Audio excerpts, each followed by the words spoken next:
ಬಿಹಾರದ ಚುನಾವಣೆಯ ಫಲಿತಾಂಶ ಬಂದ್ಬಿಟ್ಟಿದೆ. ಯಾರು ಕೂಡ ಊಹೆ ಮಾಡಿರಲಿಲ್ಲ. ಇದು ನರೇಂದ್ರ ಮೋದಿಗೆ ಅತಿ ದೊಡ್ಡ ಖುಷಿಯನ್ನು ತಂದುಕೊಟ್ಟಿರುತ್ತೆ. ಕಾಂಗ್ರೆಸ್ ಅನ್ನ ಎಲ್ಲೋ ಒಂದ್ ಕಡೆ ಜನ ಈಗ ಒಪ್ತಾ ಇಲ್ವಾ? ಗ್ಯಾರಂಟಿಗಳು ವರ್ಕೌಟ್ ಆಗಿಲ್ವಾ? ಯಾಕೆ ಬಿಜೆಪಿನ ಜನ ಆಯ್ಕೆ ಮಾಡ್ತಾ ಇರಬಹುದು ಅಂತ ನಿಮಗೆ ಅನ್ಸುತ್ತೆ? ಬಿಜೆಪಿನೇ ಒಳ್ಳೇದು ಅಂತ ಗೊತ್ತಾಗುತ್ತೆ, ಜನ ಅದನ್ನೇ ಚೂಸ್ ಮಾಡ್ತಾರೆ. ಫ್ರೀ ಫ್ರೀ ಫ್ರೀ ಅಂತ ಪುಕ್ಸಾಟೆ ಸಿಗುತ್ತೆ ಅಂದ್ರೆ ಜನ ಹೋಗಿ ನಿಲ್ತಾರೆ ಕಣ್. ಬೇಡ, ಈಗ ಜನ ಫ್ರೀ ಇಲ್ದಿದ್ದಾಗ ಬಸ್ಸಲ್ಲಿ ಓಡಾಡ್ತಿರ್ಲಿಲ್ವೇ? ಈಗ ನಾವು ಫ್ರೀ ಇಲ್ದಿದ್ದಾಗ ಎಲ್ಲ ಕಡೆನೂ ಓಡಾಡಿಲ್ವಾ? ಶಾಲೆಯಲ್ಲಿ ಓದುವಾಗ ಮಕ್ಕಳಿಗೆ ಸಮಾನ ಶಿಕ್ಷಣ ಕೊಡ್ಲಿ, ಮೀಸಲಾತಿ ಕೊಡ್ತಾರೆ. ಈಗ ನನ್ನ ಮಗಳೇ ಒಂದ್ ಕ್ವಶನ್ ಮಾಡ್ತಾರೆ, ಅಮ್ಮ ಹಂಗ ಯಾಕೆ ಅವ್ರಿಗೆ ಕೊಡ್ತಾರೆ, ಅವ್ರು ಯಾರು ಅಂತ ನಮ್ಮನ್ ಕೇಳ್ತಾರೆ. ಅದೆಲ್ಲ ಇಲ್ಲ ಅಂದ್ರೆ ನನ್ನ ಮಕ್ಳು ನನ್ನೊಂದು ಕ್ವಶನ್ ಮಾಡಲ್ವಾ? ಸರ್ಕಾರ ಅಂತ ಬಂದಾಗ ಸಮಾನವಾಗಿ ನೋಡ್ಬೇಕು, ದೇಶನ ಒಡೆಯಕ್ ನೋಡ್ಬೇಕು. ಮೀಸಲಾತಿ ಅಂತ ಬಂದಾಗ ಅವ್ರವ್ರ ಬೇಳೆ ಬೇಯಿಸ್ಕೊಳ್ಳೋದಕ್ಕೆ ನೋಡ್ಕೋತಾರಲ್ಲ. ಅವಳು ಓದಿ ಏನ್ ಪ್ರಯೋಜನ ಬಂತು? ಬಿಜೆಪಿ ಬಂದ್ರೆ ಅದನ್ನ ಕಡೆಗಣಿಸುತ್ತ ನಿಮ್ ಪ್ರಕಾರ? ಕಡೆಗಣಿಸುತ್ತೆ ಅಂತ ನನ್ನ ಅನಿಸಿಕೆ ಸರ್. ಯಾಕಂತಂದ್ರೆ ಅವರು ಅವರ ಆಡಳಿತದಲ್ಲಿ ಜಾತಿ ತುಂಬಾ ಪ್ರಾಮುಖ್ಯತೆ ಕೊಡಲ್ಲ, ದೇಶ ನೋಡ್ತಾರೆ. ಅವರು ದೇಶ ಉಳಿಸ್ಕೋಬೇಕು ಫಸ್ಟ್. ನಾವು ಆಯ್ತು, ಇನ್ನೊಂದು ಅಪವಾದ ಇದೆಯಲ್ಲ, ಧರ್ಮಗಳ ನಡುವೆ ಕಿಚ್ಚೆ ಬುಸ್ತಾರೆ. ಅದನ್ನೇ ಈಗ ನಾನು ಹೇಳ್ತಾ ಇರೋದು. ದಲಿತ ಬಾಂಧವರಿಗೆ ಹೇಳ್ತಾರೆ ನಾವು ಮೇಲ್ವರ್ಗದವರು, ಅವ್ರು ಸಮಾನವಾಗಿ ನಮ್ಮನ್ನ ಇಡಬೇಕು ಅಂತ ಹೇಳ್ತಾರೆ. ಇರೋಣ ಸಮಾನವಾಗಿ, ಯಾಕಿಲ್ಲ? ನಾವು ಯಾವ್ದ್ರಲ್ಲಿ ಕೀಳಾಗಿ ನೋಡಿದೀವಿ ಅವ್ರನ್ನ? ಅದೇನೋ ಹಿಂದಿನ ಪದ್ಧತಿಗಳಿಂದ ನಡೆದು ಬಂದಿದೆ. ಈಗಿನ ಜನರೇಷನ್ ಅಲ್ಲಿ ನಾವು ಅವ್ರನ್ನ ಕೀಳಾಗಿ ನೋಡಲ್ಲ, ಅವರು ನಮ್ಮನ್ನೇನೋ ಇದಾಗಿ ನೋಡಲ್ಲ. ನಾವು ಸಮಾನವಾಗೇ ಇದೀವಿ. ನನ್ನ ಜೊತೆನೂ ಬೆಳೆದಿದ್ದಾರೆ ಎಲ್ಲ ಮಕ್ಕಳು. ಎಲ್ಲ ಒಂದ್ ಕಡೆ ದಲಿತರು ನಾವು ಹಿಂದೂಗಳೇ ಅಲ್ಲ, ಹಿಂದೂ ಧರ್ಮನೇ ಇಲ್ಲ ಅನ್ನೋದು ಕೂಡ ಅವ್ರ ವಾದ. ಇಲ್ಲ ಸರ್, ಹಾಗೆಲ್ಲ ಹೇಳ್ಬಾರ್ದು. ಯಾಕಂದ್ರೆ ದಲಿತ ಬಾಂಧವರಿದಾರಲ್ಲ, ಅವರು ನಮ್ಮ ಹಿಂದೂಗಳೇ. ಬಟ್ ನಾವೆಲ್ಲ ಒಗ್ಗಟ್ಟಾಗಿ ಸೇರಿ ದೇಶನ ಉಳಿಸ್ಬೋದೇ ಹೊರತು ನಾವು ಸಪ್ರೇಟ್ ಆದ್ರೆ ದೇಶ ಉಳಿಸಕ್ಕಾಗಲ್ಲ. ನಮಸ್ಕಾರ, ನೀವು ನೋಡ್ತಾ ಇದ್ದೀರಾ ಅಶ್ವಮೇಧ. ನಾನು ಅಶ್ವದಿವಿತ್. ಬಿಹಾರದ ಚುನಾವಣೆಯ ಫಲಿತಾಂಶ ಬಂದ್ಬಿಟ್ಟಿದೆ. ಯಾರು ಕೂಡ ಊಹೆ ಮಾಡಿರಲಿಲ್ಲ. ಇದು ನರೇಂದ್ರ ಮೋದಿಗೆ ಅತಿ ದೊಡ್ಡ ಖುಷಿಯನ್ನು ತಂದುಕೊಟ್ಟಿರುತ್ತೆ. ಸೊ ಯಾಕೆ ಬಿಜೆಪಿ ಇಷ್ಟೊಂದು ಗೆಲುವನ್ನು ಸಾಧಿಸಿದೆ, ಬಿಜೆಪಿ ಇಷ್ಟೊಂದು ಮುನ್ನಡೆಯನ್ನು ಸಾಧಿಸ್ತಾ ಇದೆ ಈ ದಿನಗಳಲ್ಲಿ ಅಂತ ಒಂದಷ್ಟು ಚರ್ಚೆ ಮಾಡ್ತಾ ಹೋಗೋಣ. ಬಿಹಾರ ಬಿಟಾಕಿ, ಬಿಹಾರದಲ್ಲಿ ಗೆದ್ದಾಗಿದೆ. ಅದಕ್ಕೆ ಏನು ಕಾರಣಗಳಿರ್ಬೋದು? ಭಾರತ ಅಂತ ಬಂದಾಗ, ಕರ್ನಾಟಕ ಅಂತ ಬಂದಾಗ ಕಾಂಗ್ರೆಸ್ ಅನ್ನ ಎಲ್ಲೋ ಒಂದ್ ಕಡೆ ಜನ ಈಗ ಒಪ್ತಾ ಇಲ್ವಾ? ಗ್ಯಾರಂಟಿಗಳು ವರ್ಕೌಟ್ ಆಗಿಲ್ವಾ?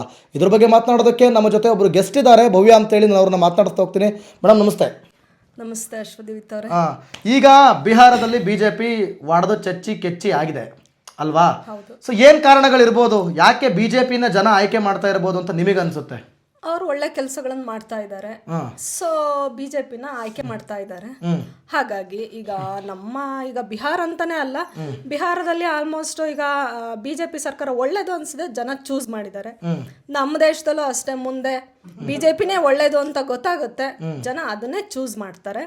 ಈಗ ಏನಾಗಿದೆ ನೋಡಿ, ಕಾಂಗ್ರೆಸ್ ಸರ್ಕಾರದವರು ಈಗ ಗ್ಯಾರಂಟಿ ಕೊಟ್ಟಿದ್ದಾರೆ. ಬಸ್ಸು, ದುಡ್ಡು, ಫ್ರೀ ಬಸ್ಸು, ದುಡ್ಡು ಕೊಟ್ಟಿದ್ದಾರೆ 2,000 ರೂಪಾಯಿ.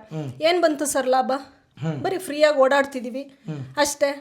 ಈಗ ದುಡ್ಡು ಫ್ರೀ ಬೇಕು ಅಂದ್ರೆ ಜನ ಏನು ಹೋಗಿ ಹೋಗಿ ಫ್ರೀ ಫ್ರೀ ಫ್ರೀ ಅಂತ ಪುಕ್ಸಾಟೆ ಸಿಗುತ್ತೆ ಅಂದ್ರೆ ಜನ ಹೋಗಿ ನಿಲ್ತಾರೆ ಕಣ್ರಿ. ಅದು ಕೆಲವ್ರು ಮಾತ್ರ ಸರ್, ಕೆಲವ್ರು ಮಾತ್ರ ಇರಬಹುದು ದುಡ್ಡಿಗೆ ಆಸೆ ಮಾಡೋರು. ಬಟ್ ಈಗ ನಾವೆಲ್ಲ ಎಕ್ಸ್ಪೆಕ್ಟ್ ಏನು ಅಂದ್ರೆ, ನಾವು ಮಿಡಲ್ ಕ್ಲಾಸ್ ಅವರು ತುಂಬಾ, ನಮ್ಗೀಗ ನನ್ನ ಮಗಳು ಈಗ ಏನೋ ಒಂದ್ ಸಾಧನೆ ಮಾಡ್ಬೇಕು ಅಂತ ಇರ್ತಾಳೆ, ನನಗೊಂದು ವಿದ್ಯಾಭ್ಯಾಸ ಕೊಡಿಸ್ಬೇಕು, ನನ್ನ ಕೈಲಿ ಆಗಲ್ಲ, ಏನ್ ಮಾಡ್ಬೇಕು ಅಂತಾನೆಲ್ಲ ಫೆಸಿಲಿಟೀಸ್ ಕೊಡ್ಲಿ, ಈಗ ಅಂತವ್ ಮಾಡ್ಕೊಡ್ಲಿ ನಮ್ಗೆ, ಅದು ಬೆಸ್ಟ್. ಏನ್ ಫೆಸಿಲಿಟಿ ಬಯಸ್ತೀರಾ? ಗ್ಯಾರಂಟಿ ಈಗ ನಿಮ್ ಪ್ರಕಾರ ಫ್ರೀ ಅನ್ನೋದು ವರ್ಕೌಟ್ ಆಗ್ತಿಲ್ಲ ಅಂತನಾ? ವರ್ಕೌಟ್ ಅದು ಬೇಡ. ಈಗ ಜನ ಫ್ರೀ ಇಲ್ದಿದ್ದಾಗ ಬಸ್ಸಲ್ಲಿ ಓಡಾಡ್ತಿರ್ಲಿಲ್ವೇ? ಈಗ ನಾವು ಫ್ರೀ ಇಲ್ದಿದ್ದಾಗ ಎಲ್ಲ ಕಡೆನೂ ಓಡಾಡಿಲ್ವಾ? ದುಡ್ಡು ಕೊಟ್ಟು ಓಡಾಡಿಲ್ವಾ? ಈಗ ಇದು ಗೃಹಲಕ್ಷ್ಮಿ 2,00,000 ರೂಪಾಯಿ ಬರ್ದಿದ್ದಾಗ ನಾವು ಏನು ತಗೊಂಡೇ ಇಲ್ವಾ? ಏನು ಮಾಡ್ಕೊಂಡೇ ಇಲ್ವಾ? ಅಂದ್ರೆ ದುಡ್ಡು ಬರ್ದಿದ್ದಾಗ ಏನು ತಗೊಂಡೇ ಇಲ್ವಾ? ಮಾಡೇ ಇಲ್ವಾ? ಎಲ್ಲ ಮಾಡಿದೀವಿ. ಬಸ್ಸಲ್ಲೂ ಓಡಾಡಿದೀವಿ, ಈಗಲೂ ಬಸ್ಸಲ್ಲಿ ಓಡಾಡ್ತಾ ಇದೀವಿ, ಫ್ರೀ ಇದ್ದಾಗ್ಲೂ ಓಡಾಡ್ತಾ ಇದೀವಿ, ದುಡ್ಡು ಕೊಟ್ಟಾಗ್ಲೂ ಓಡಾಡ್ತಾ ಇದೀವಿ. ಬಟ್ ಮಕ್ಳಿಗೆ ಒಂದು ಎಜುಕೇಶನ್ ಸಮಾನವಾಗಿ ಕೊಡ್ಲಿ, ಬಡವರು ಅಂತಲ್ಲ, ಸ್ವಲ್ಪ ಮಿಡಲ್ ಕ್ಲಾಸ್ ಅವ್ರಿಗೂ ಸೇರಿಸಿ ಕೊಟ್ರೆ, ಈಗ ಒಂದು ಹೈಯರ್ ಎಜುಕೇಶನ್ ಮಾಡಿಸ್ ಲಕ್ಷಾಂತರ ರೂಪಾಯಿ ಖರ್ಚು ಬರುತ್ತೆ. ಅದನ್ನೆಲ್ಲ ಸ್ವಲ್ಪ ಮಾಡಿಕೊಟ್ರೆ ಸರ್ಕಾರ ಒಳ್ಳೇದು ಅಂತ ನನ್ನ ಅಭಿಪ್ರಾಯ. ಈಗ ಒಂದು ಹಾಸ್ಪಿಟಲ್ ಸೌಲಭ್ಯ ಕೊಡಿಸ್ಲಿ. ಈಗ ಒಂದೊಂದು ತುಂಬಾ ಕ್ರಿಟಿಕಲ್ ಸಿಚುವೇಶನ್ ಅಲ್ಲಿ ಬಡವರಿಗೆಲ್ಲ, ಮಿಡಲ್ ಕ್ಲಾಸ್ ಅವರಿಗೆ ಈಗ ಚಿಕ್ಕ ಪುಟ್ಟ ಹಾಸ್ಪಿಟಲ್ ಹೋದ್ರೆ ನಡೆಯಲ್ಲ, ದೊಡ್ಡ ಹಾಸ್ಪಿಟಲ್ಗಳಿಗೆ ಹೋದ್ರೆ ತುಂಬಾ ಖರ್ಚು ಬರುತ್ತೆ. ಅವಾಗ ನೀವ್ ಹೇಳ್ತಿರೋ ಸೌಲಭ್ಯಗಳನ್ನ ಕಾಂಗ್ರೆಸ್ ಕೊಡ್ತಾನೆ ಇಲ್ಲ ಅಂತನಾ? ಕೊಡ್ತಾ ಇಲ್ಲ. ಹಾಗಾಗಿ ಅವನ್ನೆಲ್ಲ ಮಾಡ್ಕೊಡ್ಬೇಕು. ಬಿಜೆಪಿ ಕೊಡ್ತಾರಾ? ಕೊಡ್ಬಹುದು ಮುಂದೆ ಬಂದ್ರೆ. ಯಾಕಂದ್ರೆ ಅವ್ರು ಇರೋ ಹೊತ್ತಿಗೆನೆ ಈಗ ನೋಡಿ ಕೇಂದ್ರದಲ್ಲಿ ಅವ್ರು ಆಡಳಿತ ಮಾಡ್ತಾ ಇರೋದು, ಹೌದಾ ಅಲ್ವಾ? ಹಂಗಾಗಿ ನನ್ನ ಅನಿಸಿಕೆ ಆಮೇಲೆ ಇನ್ನೊಂದು ಏನು ಅಂತಂದ್ರೆ, ಈಗ ಶಾಲೆಯಲ್ಲಿ ಓದುವಾಗ ಮಕ್ಕಳಿಗೆ ಸಮಾನ ಶಿಕ್ಷಣ ಕೊಡ್ಲಿ. ಈಗ ನನ್ನ ಮಗಳೇ ಆಗ್ಲಿ, ಒಂದು ಶಾಲೆಯಲ್ಲಿ ಓದುವಾಗ ಹಿಂದುಳಿದ ವರ್ಗಗಳು ಅಂತ ಬಂದಾಗ ಕ್ವಶನ್ ಮಾಡ್ತಾಳೆ, ಅವ್ರು ಯಾರು ಅಂತ. ಅದು ಬೇಡವೇ ಬೇಡ. ಅಂದ್ರೆ ನೀವು ಜಾತಿ ಅನ್ನೋದೇ ಬೇಡ ಅಂತ ಹೇಳ್ತಾರೆ, ಶಿಕ್ಷಣದಲ್ಲಿ ಜಾತಿ ಬೇಡ, ಅವರೇ ರಾಜಕೀಯದವರೇ ಮಾಡ್ಕೊಂಡು ಅಡ್ಡಾಡ್ತಾವ್ರಲ್ಲ ಅಚ್ಚುಕಟ್ಟಾಗಿ. ಮೀಸಲಾತಿ ಕೊಡ್ತಾರೆ. ಈಗ ನನ್ನ ಮಗಳೇ ಒಂದು ಕ್ವಶನ್ ಮಾಡ್ತಾಳೆ, ಅಮ್ಮ ಹಂಗೆ ಯಾಕೆ ಅವ್ರಿಗೆ ಕೊಡ್ತಾರೆ, ಅವ್ರು ಯಾರು ಅಂತ ನಮ್ಮನ್ನ ಕೇಳ್ತಾರೆ. ಅದೆಲ್ಲ ಇಲ್ಲ ಅಂದ್ರೆ ನನ್ನ ಮಕ್ಳು ನನ್ನನ್ನು ಕ್ವಶನ್ ಮಾಡಲ್ವಾ, ಈಗ ಜಾತಿ ಅಲ್ಲಿ ಬರೋದೇ ಇಲ್ವಾ, ಹಂಗಿರ್ಲಿ ಅಂತ ನಮ್ಮ ಆಸೆ. ಈಗೊಂದು ಸರ್ಕಾರ ಅಂತ ಬಂದಾಗ ಸಮಾನವಾಗಿ ನೋಡ್ಬೇಕು, ದೇಶನ ಒಡೆಯಕ್ ನೋಡ್ಬೇಕು. ಅಲ್ಲ, ನೀವೇನೋ ಹಿಂಗೆ ಹೇಳ್ತಾ ಇದ್ದೀರಾ, ಆದ್ರೆ ಯಾವುದೇ ರಾಜಕೀಯ ಪಕ್ಷಗಳಾಗಿರ್ಲಿ ಮೀಸಲಾತಿ ಅಂತ ಬಂದಾಗ ಅವ್ರವ್ರ ಬೇಳೆ ಬೇಯಿಸ್ಕೊಳ್ಳೋದಕ್ಕೆ ನೋಡ್ಕೋತಾರಲ್ಲ. ಇಲ್ಲಿ ಶಿಕ್ಷಣ ಎಲ್ಲಿಂದ ಬಂತು, ಹೆಲ್ತ್ ಎಲ್ಲಿಂದ ಬಂತು. ಈಗ ನೋಡಿ ಸರ್, ಈಗ ನಾನೊಬ್ರು ಒಕ್ಕಲಿಗರಾಗಿರ್ಬೋದು, ಈಗ ನನ್ನ ಮಗಳು ಓದಿ ಅವಳೊಂದು ಗೌರ್ಮೆಂಟ್ ಜಾಬ್ ತಗೋಬೇಕು ಅಂದ್ರೆ ಎಷ್ಟು ಪರ್ಸೆಂಟೇಜ್ ಬೇಕು, 98 ಮೇಲೆ ಬೇಕು ನನ್ನ ಪ್ರಕಾರ. ಈಗ ಅವಳು ಓದಿ ಏನು ಪ್ರಯೋಜನ ಬಂತು? ಈಗ ಅದೇ ಬೇರೆ ಮೀಸಲಾತಿ ಕೊಟ್ಟಾಗ ಅವ್ರು ಯಾವ ಲೆಕ್ಕಾಚಾರದಲ್ಲಿ ತೆಗಿತಾರೆ ಹೇಳಿ? ಹಂಗೆ ಈಗ ಅದ್ರಲ್ಲಿ ಸಮಾನತೆ ಕೊಡ್ಲಿ, ಮಕ್ಕಳು ಸಮಾನವಾಗಿ ಓದ್ತಾರೆ, ಸಮಾನ ರೀತಿಲಿ ಬೆಳಿತಾರೆ ಅಲ್ವಾ, ಅವ್ರವ್ರ ಬುದ್ಧಿವಂತಿಕೆ ತಕ್ಕನಾಗ ಬೆಳಿತಾರೆ. ಈಗ ನನ್ನ ಮಗಳು ಅಂತಲ್ಲ, ನನ್ನ ಮಕ್ಳೇನ್ ಬ್ರಿಲಿಯಂಟ್ ಅಲ್ಲ, ನಾನು ದೇಶದಲ್ಲಿ ಆಗ್ತಾ ಇರೋದನ್ನ ಹೇಳ್ತಾ ಇರೋದು, ಆ ತರ ಇರ್ಲಿ ಅಂತ. ಈಗ ಎಲ್ರಿಗೂ ಸಮಾನ ಸಿಗುತ್ತೆ ಅಲ್ವಾ. ಈಗ ಅಲ್ಲಿ ಹೋದ್ರೆ ಇಲ್ಲಿ ಹೋದ್ರೆ ಅವ್ರಿಗೆ ಯಾಕೆ ಜಾಬ್ ಕೊಟ್ರು ಅಂತ ಕ್ವಶನ್ ಮಾಡಿದಾಗ, ಈಗ ಜಾತಿ ಇದೆ ಬರಲ್ವಲ್ಲ, ಅಲ್ಲಿ ಎಲ್ಲರಿಗೂ ಸಮಾನತೆ ಕೊಟ್ಬಿಡ್ಲಿ ಅಂತ. ಹಂಗೆ ನಮ್ಮ ಅನಿಸಿಕೆ. ಅಂದ್ರೆ ನಿಮ್ ಪ್ರಕಾರ ಎಜುಕೇಶನ್ ಅಂತ ಬಂದಾಗ, ಹೆಲ್ತ್ ಅಂತ ಬಂದಾಗ ಆ ಒಂದು ಸರ್ಟಿಫಿಕೇಟ್ ಅಲ್ಲಿ ಜಾತಿ ಕಾಲಂ ಇರಬಾರ್ದು ಅಂತ ಇರಬಾರ್ದು. ಸೊ ನೀವು ಕೂಡ ಒಂದು ಜಾತಿಯವರಾಗಿ ಆದ್ರೂ ನೀವು ಅದನ್ನ ವಿರೋಧ ಮಾಡ್ತಾ ಇದ್ದೀರಾ. ಸೊ ಬಿಜೆಪಿ ಬಂದ್ರೆ ಅದನ್ನ ಕಡೆಗಣಿಸುತ್ತಾ ನಿಮ್ ಪ್ರಕಾರ? ಕಡೆಗಣಿಸುತ್ತೆ ಅಂತ ನನ್ನ ಅನಿಸಿಕೆ ಸರ್. ಯಾಕಂತಂದ್ರೆ ಅವರು ಅವರ ಆಡಳಿತದಲ್ಲಿ ಜಾತಿಗೆ ತುಂಬಾ ಪ್ರಾಮುಖ್ಯತೆ ಕೊಡಲ್ಲ, ದೇಶ ನೋಡ್ತಾರೆ. ಅವರು ದೇಶ ಉಳಿಸ್ಕೋಬೇಕು ಫಸ್ಟ್. ನಾವು ಆಯ್ತು, ಇನ್ನೊಂದು ಅಪವಾದ ಇದೆಯಲ್ಲ, ಧರ್ಮಗಳ ನಡುವೆ ಕಿಚ್ಚೆ ಬುಸ್ತಾರೆ ಅಂತ. ಅದನ್ನೇ ಈಗ ನಾನು ಹೇಳ್ತಾ ಇರೋದು. ದಲಿತ ಬಾಂಧವರಿಗೆ ಹೇಳ್ತಾರೆ, ನಾವು ಮೇಲ್ವರ್ಗದವರು, ಅವ್ರು ಸಮಾನವಾಗಿ ನಮ್ಮನ್ನ ಇಡಬೇಕು ಅಂತ ಹೇಳ್ತಾರೆ. ಇರೋಣ ಸಮಾನವಾಗಿ, ಯಾಕಿಲ್ಲ? ನಾವು ಯಾವ್ದ್ರಲ್ಲಿ ಕೀಳಾಗಿ ನೋಡಿದೀವಿ ಅವ್ರನ್ನ? ಅದೇನೋ ಹಿಂದಿನ ಪದ್ಧತಿಗಳಿಂದ ನಡೆದು ಬಂದಿದೆ. ಬಟ್ ಈಗಿನ ಜನ್ರೇಷನಲ್ಲಿ ನಾವು ಅವ್ರನ್ನ ಕೀಳಾಗಿ ನೋಡಲ್ಲ, ಅವರು ನಮ್ಮನ್ನೇನೋ ಇದಾಗಿ ನೋಡಲ್ಲ. ನಾವು ಸಮಾನವಾಗೇ ಇದ್ದೀವಿ. ನನ್ನ ಜೊತೆನೂ ಬೆಳೆದಿದ್ದಾರೆ ಎಲ್ಲ ಮಕ್ಕಳು, ಎಲ್ಲರೂ. ಎಲ್ಲ ಒಂದ್ ಕಡೆ ದಲಿತರು ನಾವು ಹಿಂದೂಗಳೇ ಅಲ್ಲ, ಹಿಂದೂ ಧರ್ಮನೇ ಇಲ್ಲ ಅನ್ನೋದು ಕೂಡ ಅವ್ರ ವಾದ. ಇಲ್ಲ ಸರ್, ಹಾಗೆಲ್ಲ ಹೇಳ್ಬಾರ್ದು. ಯಾಕಂದ್ರೆ ದಲಿತ ಬಾಂಧವರಿದಾರಲ್ಲ, ಅವರು ನಮ್ಮ ಹಿಂದೂಗಳೇ. ಬಟ್ ನಾವೆಲ್ಲ ಒಗ್ಗಟ್ಟಾಗಿ ಸೇರಿ ದೇಶನ ಉಳಿಸ್ಬೋದೇ ಹೊರತು ನಾವು ಸಪ್ರೇಟ್ ಆದ್ರೆ ದೇಶ ಉಳ್ಸಕ್ಕಾಗಲ್ಲ. ಈಗ ಏನ್ ಸರ್, ರಾಜಕೀಯ ಮಾಡ್ತಿರೋರು ನಾಳೆ ಒಂದಿನ ಒಳ್ಳೆ ಪ್ರಾಪರ್ಟಿ ಮಾಡ್ಕೊಂಡು ಹೊರಗಡೆ ಹೋಗ್ಬಿಡ್ಬೋದು.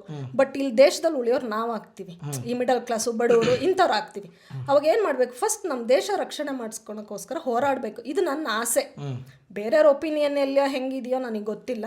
ಬಟ್ ಫಸ್ಟ್ ದೇಶ ರಕ್ಷಣೆ ಆದ್ರೆ ನಾವು ಈಗ ನೋಡಿ, ಕಾಂಗ್ರೆಸ್ ಸರ್ಕಾರದವ್ರು ಈ ಸಲ ಗ್ಯಾರಂಟಿ ಹೇಳಿದ್ರು, 2,000 ರೂಪಾಯಿ ಗೃಹಲಕ್ಷ್ಮಿದು, ದೆನ್ ಬಸ್ ಫ್ರೀ. ಇವಕ್ಕೆಲ್ಲ ಆಸೆಗಳಿಗೆ ನಾವು ಒಡ್ಡಿ ಹೋದ್ರೆ ನಾಳೆ ದಿನ ನಮ್ಮ ದೇಶನ ನಾವು ಕಳ್ಕೋತೀವಿ. ಹಿಂದೆ ಒಂದಿನ ಗಾಂಧಿ ತಾತ ನಮ್ಗೆಲ್ಲ ದೇಶ ಬಿಡಿಸ್ಕೊಟ್ಟಿದ್ರಲ್ಲ, ಆ ತರ ಆಗ್ಬಿಡುತ್ತೆ. ಆ ತರ ಕಷ್ಟಪಡ್ಬೇಕಾಗುತ್ತೆ, ಬೇರೆಯವ್ರ ಗುಲಾಮರಾಗಿ ನಾವು ಬದುಕಬೇಕಾಗತ್ತೆ. ಸೊ ಫಸ್ಟ್ ನನಗೆ ಅನ್ಸೋ ಪ್ರಕಾರ ನಮ್ಮ ದೇಶ ನಾವು ಉಳಿಸ್ಕೋಬೇಕು, ಆಮೇಲೆ ನಾವು ಉಳಿತೀವಿ.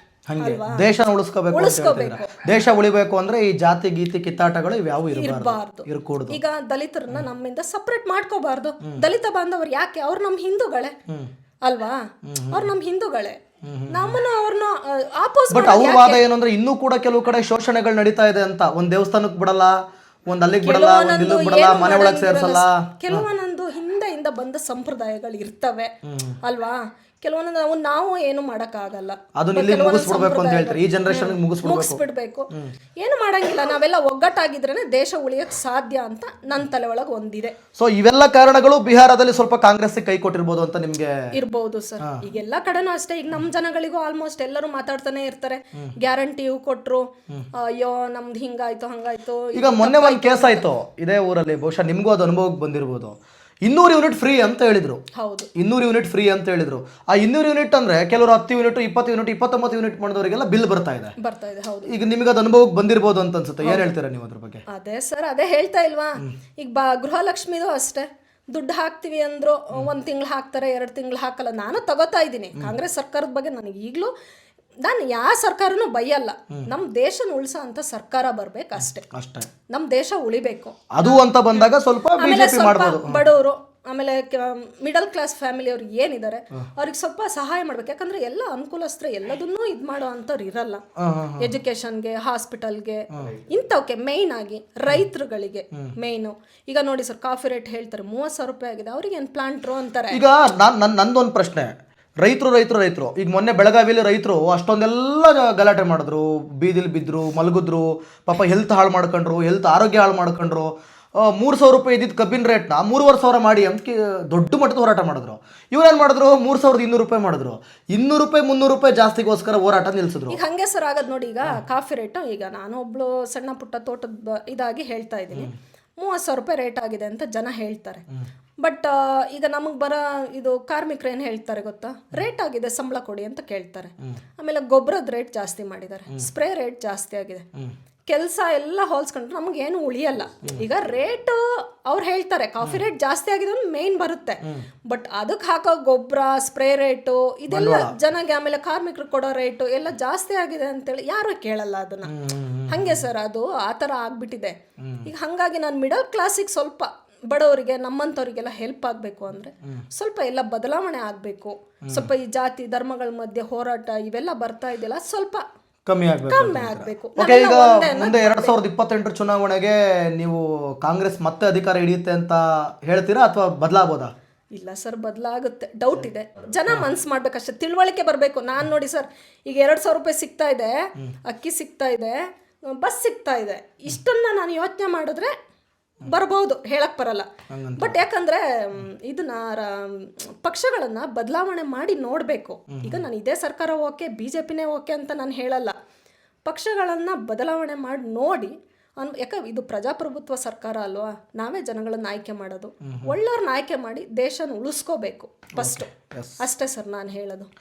ಎಸ್, ಈಗ ನೋಡಿದ್ರಿ, ಇದು ಒಂದಷ್ಟು ಕಾರಣಗಳಾಗಿರ್ಬೋದು. ಬಿಹಾರ ಎಲೆಕ್ಷನ್ನಲ್ಲಿ ಒಂದಷ್ಟು ಬದಲಾವಣೆ ಆಗೋದಕ್ಕೆ, ಒಂದಷ್ಟು ಚೇಂಜಸ್ ಆಗೋದಕ್ಕೆ ಇದೆಲ್ಲವೂ ಕೂಡ ಕಾರಣ ಆಗಿರ್ಬೋದು. ನಾನು ಮತ್ತೆ ಬೇರೆ ಬೇರೆ ವಿಚಾರಗಳಲ್ಲಿ ಅವ್ರನ್ನ ನಾನು ಮಾತನಾಡಿಸ್ತಾ ಹೋಗ್ತೀನಿ ಮುಂದಿನ ದಿನಗಳಲ್ಲಿ. ಮತ್ತೆ ಸಿಗ್ತೀನಿ, ಅಲ್ಲಿವರೆಗೂ ನೋಡ್ತಾ ಇರಿ ಅಶ್ವಮೇಧ. ಧನ್ಯವಾದ.